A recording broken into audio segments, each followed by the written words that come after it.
have lights everywhere? Has it really washed me out? Do I look really pale? Do I need to make this slightly warmer? We'll just stick with the white light for now.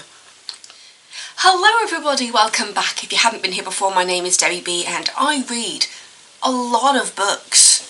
I've finished another one.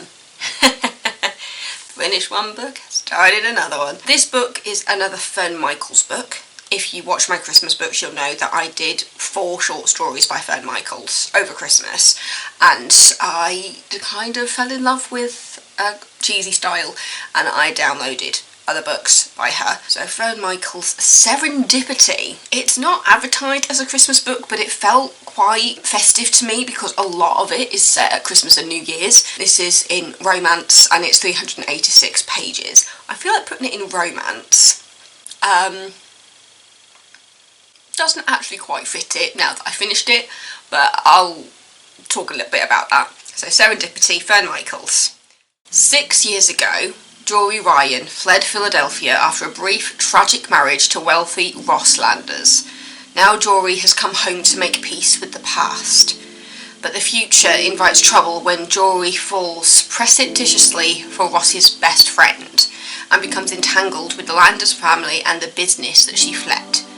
Suddenly, Jory finds herself at the helm of an empire, confronted with changes and choices she never dreamed possible, and ready to meet a new life ripe with the promise of lasting love. As I said, it feels quite festive because so much of it happens at Christmas, like it'll cover Christmas and New Year's and then it'll jump forward.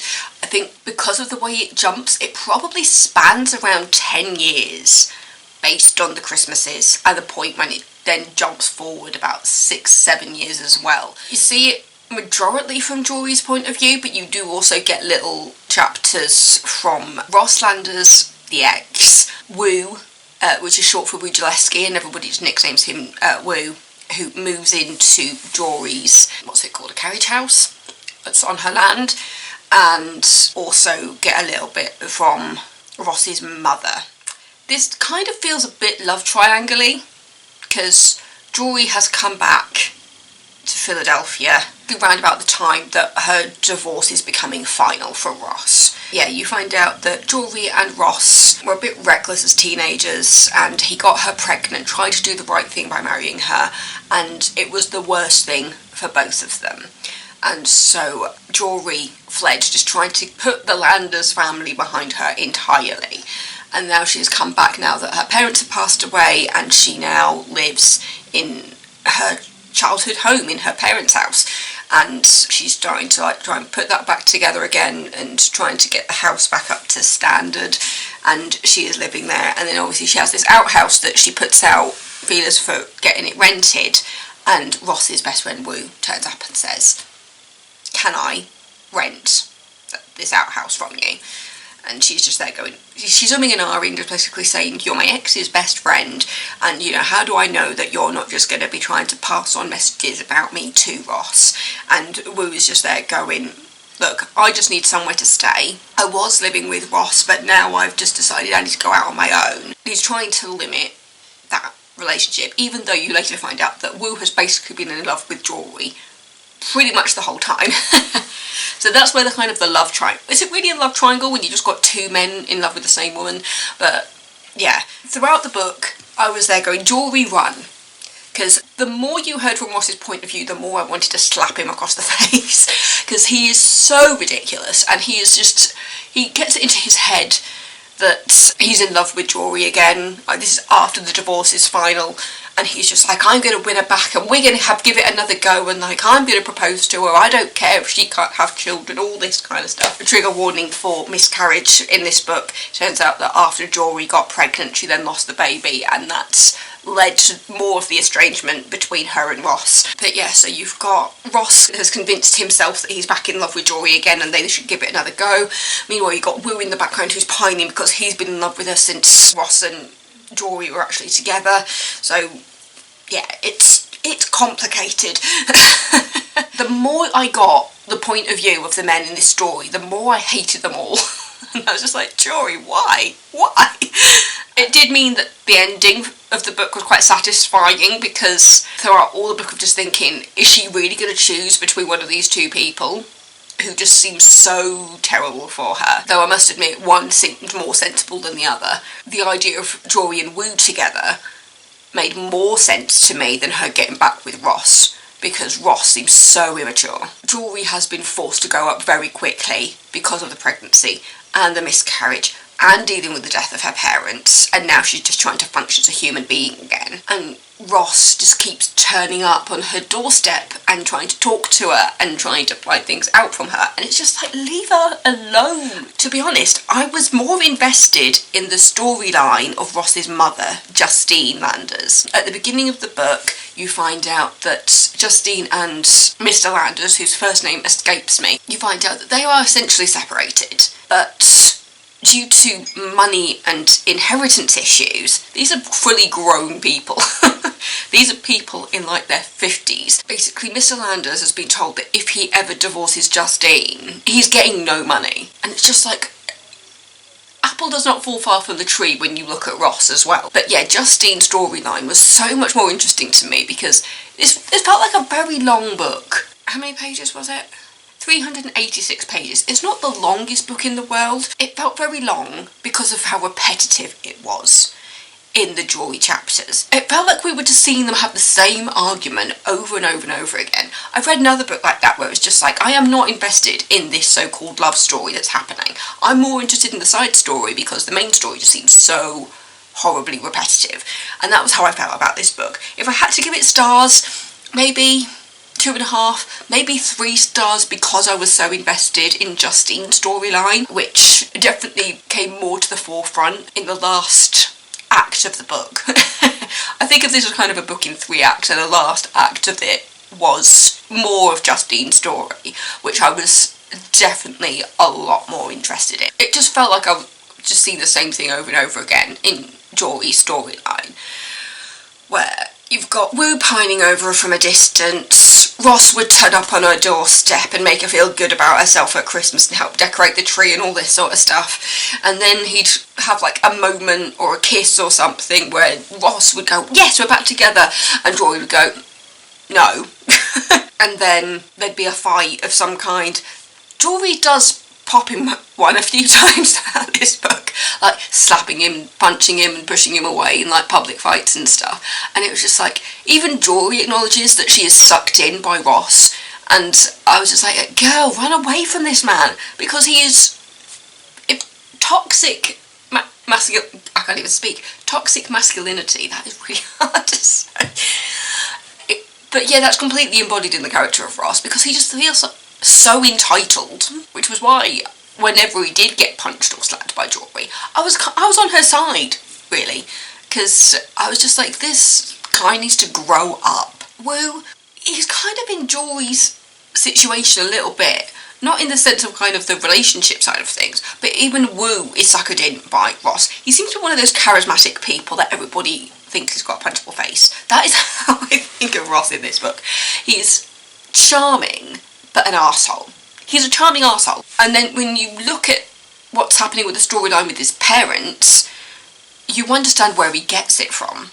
But he gets it from his father, not his mother, because through Justine's storyline, you have such a character-driven performance coming from that character, which, if this book was ever turned into a film, I think the Justine storyline is more central than what Jory and the boys are going through. Because the Justine storyline, you see her dealing with this separation with her husband, realising that he's never going to divorce her, and that everybody seems to hate her, but she came from a poor background. She came to this point where she was just like, I want to go and make a name for myself, and like she changes her name, and she leaves that part of her life behind her to become invested in her husband's business, because basically it's a magazine. It's like a magazine empire, and there comes a point when, because of like the separation, it's basically a case of just give Justine what she wants and just hope that she just runs everything into the ground. But she's just so driven, and she's just like, I know what I want to do with this magazine. And yeah, she doesn't really have the best idea. You later find out it's definitely personal, possibly even revenge reasons for what she is doing with the magazine. but she is very driven, and through her chapters you find out all about her past and how she became the person she is now. And you realise even though everybody paints her as kind of the villain of the piece, there is actually a heart under that cold exterior. And so that was why I was so invested in Justine's storyline, seeing that backstory and how she became who she is in the book, and then how that evolves as she realises that by leaving her family behind, she has nobody to share her current success with. Everybody thinks she's a baddie, though actually in this book all the men are complete idiots. And Jory actually, there comes a point when Jory and Justine actually have a heart-to-heart, because the main thing about how Jory gets entangled in the family business is the fact that as part of the divorce settlement, she has been given the building that the magazine runs from. So she's essentially a landlord, and throughout the book you find out that Justine hasn't been paying Jory the rent. That kind of leads to a head at various points throughout the story. It's just that thing with just like Jory's just like, why is this family keeping me entangled in their mess by giving me their building? And by giving me this building and making me in charge of this building, which means that I technically have to spend money on it. And then there's Ross and his dad saying, oh, but Jory, but Justine's going to pay you, any money that she pays you for the rent you can put back into the building. But it's just like, this family has a really hard time letting go. So much happens in that 380 whatever pages, and it's supposed to be a love story for Jory, and when you're looking at these two men that are pining over her, you're just there going, who is the lesser of two evils in this case? Probably Wu. Please do not run back to Ross, because that just seems like a mess waiting to happen. It already is a mess, and so it would be complete chaos if she went back to him. Yeah. As I get very passionate talking about this book, because I just got so frustrated by it at certain times. But the ending of it made me realise what the author was doing with it. And it was just like, oh, okay, how much of that storyline was actually necessary? And it feels like ultimately this is the story of the women. Ultimately, this is not the boys' storyline at all. It's nothing to do with them. Yeah, they've got this pining happening for Jory, but ultimately the men in this story are complete arseholes, and this is about the independence of the women involved. So this is mainly about Jory and Justine. This is their story. Ultimately, towards the end, you realise how much their lives mirror each other in regards to how they have been handled by the Landers family. It feels like more of a family saga than anything, but as you do get more of Justine's story, and then you have Jory realising what Justine has been doing. For the time that it's set, because there's a point when they celebrated Christmas and they say it's 52, so I think it spans from like the 50s to the 60s, possibly late 50s, because as I said, because of the Christmases that are celebrated and how it jumps forward, it feels like it does span about 10 years, maybe 9 years, without counting like the 5 years previous to the story when you find out like the backstory in regards to Jory and the miscarriage and the marriage. It did kind of feel a bit of a relief when I got to the end of the book, because I did this over maybe a few days. There were points when I was reading things that was just like, I feel like I've read this before, and it's because it was the same fight happening over and over again. So when we finally went into Justine's chapters and we got her point of view, it was just like, oh, thank God the repetition has stopped, and I'm actually getting something brand new in regards to just Justine's complete storyline. So yeah, where it all ends up is actually quite satisfying for the women involved, and so it also feels quite progressive for a story that's set in the 50s. I'm not quite sure when the actual book was released. It feels like the way it was written, I feel like it was probably written in like the 90s or something. It says that the ebook was released in 2014, but that doesn't tell you anything. 94. Yeah. It has 4.1 stars out of 5 on Goodreads. I'm not completely sure why. The ending and Justine's storyline made up for all the repetitiveness. Jasper is the father, by the way. Jasper and Justine, it's so many J's. I will say though, in regards to character evolvement, I feel like Justine and Jasper, they're the ones that probably develop the most throughout the story.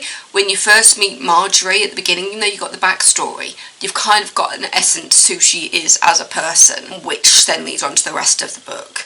Ross is just an arsehole. But yeah, there were certain frustrating things about this book. you do wonder the importance of those two people being in love with the same person. But the point is, it's called serendipity. The idea that one moment can change the rest of your life, and it's trying to figure out what that one moment was. You can definitely understand the word in relation to Justine, but for Jory, trying to figure out what that one moment was that changed her life, because for her it felt like it was a series of events. Because I mean, like, if you go right back to the beginning, it was the original relationship with Ross. The other one would have been her coming home. Yeah, I'd give it about 3 stars out of 5 if I had to give it a number. But yeah, I was definitely more invested in Justine's storyline, which you didn't really start to get until like the 3rd act of the book. But if it had concentrated more on that side of it and Jory's relationship with Justine, I feel like it probably would have been a better book, rather than concentrating so much on these two complete idiots. Even though Wu was redeemable in my eyes, Ross definitely wasn't. I understand why I liked the short stories, but I must admit though, because Fear Thy Neighbour was a pretty good book. I quite enjoyed that one. Yeah, maybe it was just, I'm not the biggest romance reader anyway. Like, I do read romance books, but just like, we all know that if I choose a book, it's going to be a murder mystery or psychological thriller type style. So that is the front cover of the book. The front cover doesn't really make sense to me. I think the front cover would have made more sense if it was maybe of Jory's house, or even just a picture of a magazine would have been a better cover, because that front cover tells me absolutely nothing about this book. Nothing. But yeah, Serendipity, Fern Michaels, not my favourite, but it did have a storyline in there that was keeping me going. But yeah, I just found the Jory Ross Wu storyline just a bit tedious as it started to repeat itself. You can't like all of them, can you? If you like Fern Michaels books, if you like stuff that's a bit cheesy, this could be a one for you. It just wasn't for me. And it was because of how annoying I found Ross, even though going through, it does feel like that was kind of the point. But it definitely feels more female empowered, set in the 50s, than anything. Which I did like the female empowerment in this story in regards to both Jory and Justine. That was the side of the story that I really enjoyed. And I just found the whole Ross and Wu thing completely unnecessary. Well, not completely, because as I said, you know, I could see Wu improving, but I couldn't see Ross. Serendipity, Fern Michaels. If it sounds like your cup of tea, go for it. It just wasn't my favourite.